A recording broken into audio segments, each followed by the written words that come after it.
Local government elections were held on Saturday. 193 wards across the 16 local government areas of Kwara State. Elections were held. Winners have emerged. Winners have been sworn in. And by now, I'm sure, those local government chairmen too would have sworn in councillors in their respective local government area, taking government nearest to the people in the local government councils. About me, government is being formed at the local government areas. Well, I think this is it is a good thing. The last time I think we had local government elections in Kwara State was in 2017. That's about 7 years ago. And there has been a clamor, a very strong clamor for local government elections. And now that we have them, well, let's hear what the governor told them. That was the swearing-in yesterday. Yes. As the economy undergoes reforms, this has brought some inconveniences to people. Please be sensitive to the realities of this time. Don't indulge yourself while people struggle for basic needs. As local government areas and first layer of government, be creative, explore areas of cooperation, and complement yourself for bigger accomplishments.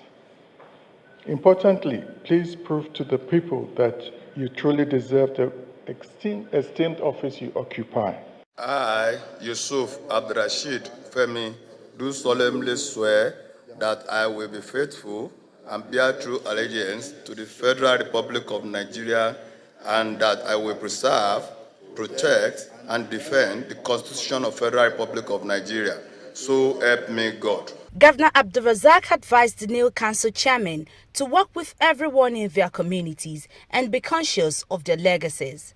The governor equally enjoined the local government chairmen to explore areas of cooperation and prove to the people that they truly deserve their offices. That was a swearing-in ceremony there, assisting of them local government chairman as well as the vice chairman, also in yesterday at the government house.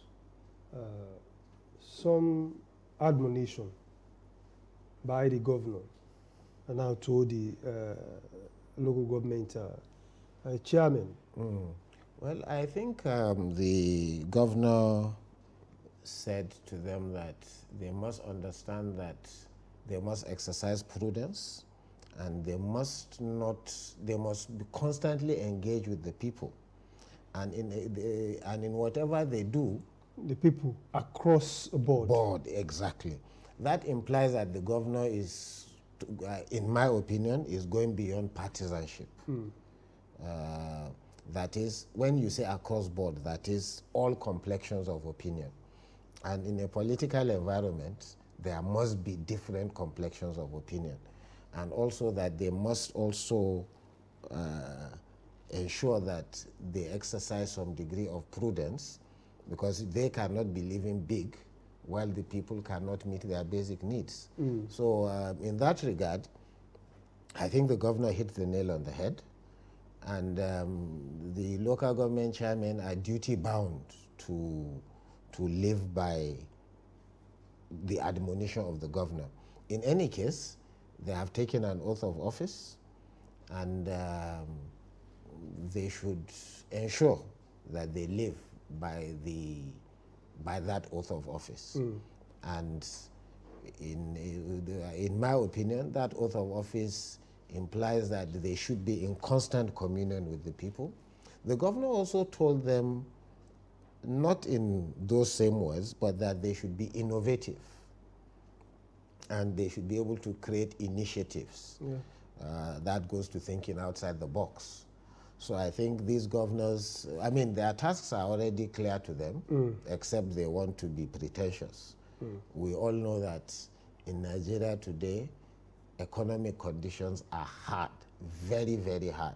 How important is the establishment of government at the local level? Oh, it is very, very important, because it is the local government that people first see. Let us not forget that probably at best 30% of Nigerians are in urban areas today. So the bulk of our population Although there is a heavy rural-urban drift, but the bulk of Nigeria's population can be found in the rural areas. And many of these rural areas are agrarian, except maybe in the Niger Delta where the soil and land has been so polluted. So it is very important because that is the first tier of government, the first place where government begins. And their responsibilities have to do with day-to-day things. In local governments, they are responsible for markets, they are responsible for abattoirs, that is slaughterhouses, that is, they are responsible for the basics of agriculture. They are responsible for some degree of municipal transport. They are responsible for waste management and environmental sanitation.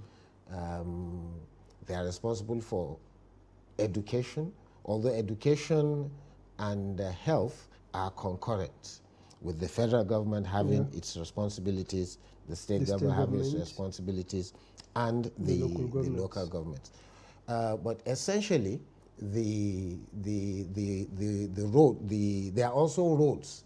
In Nigeria, we have 3 categories of roads. Trunk A roads, which are for the federal government. Trunk B roads, I beg your pardon, which are for the state governments. And then Trunk C roads, which are for the local governments. The example I always give is the road from Fufu to Okioyi. That road is... Fufu being the headquarters... Okioyi. Yes, Fufu being the headquarters of Ilorin South Local Government, and Okioyi being the headquarters of Ilorin East Local Government. So inter-local government. No, intra-local government is Trunk C. Yes. The one you're talking about is inter-local government. Yes. From one local government to another. But what would be expected would be that each local government would do its own portion. Its own portion. And they will meet wherever they meet. The same thing applies to Ilorin West and Asa on the Osen Road through that comes out somewhere between Laduba and Obondoroko. Asa local government should do their part. Ilorin West should do its part. The road from Osen Atau to Olunlade, that one is purely a local government road. So now, with the local government there, we will know that we have a councillor and we can go to him and say, my dear councillor. Do you know your chairman? The chairman of your local government? As it is now, I do not know any of them. So it's about now you should know the chairman, who the chairman of your local government is. Exactly, because you see now, the chairman is now responsible to those who voted him.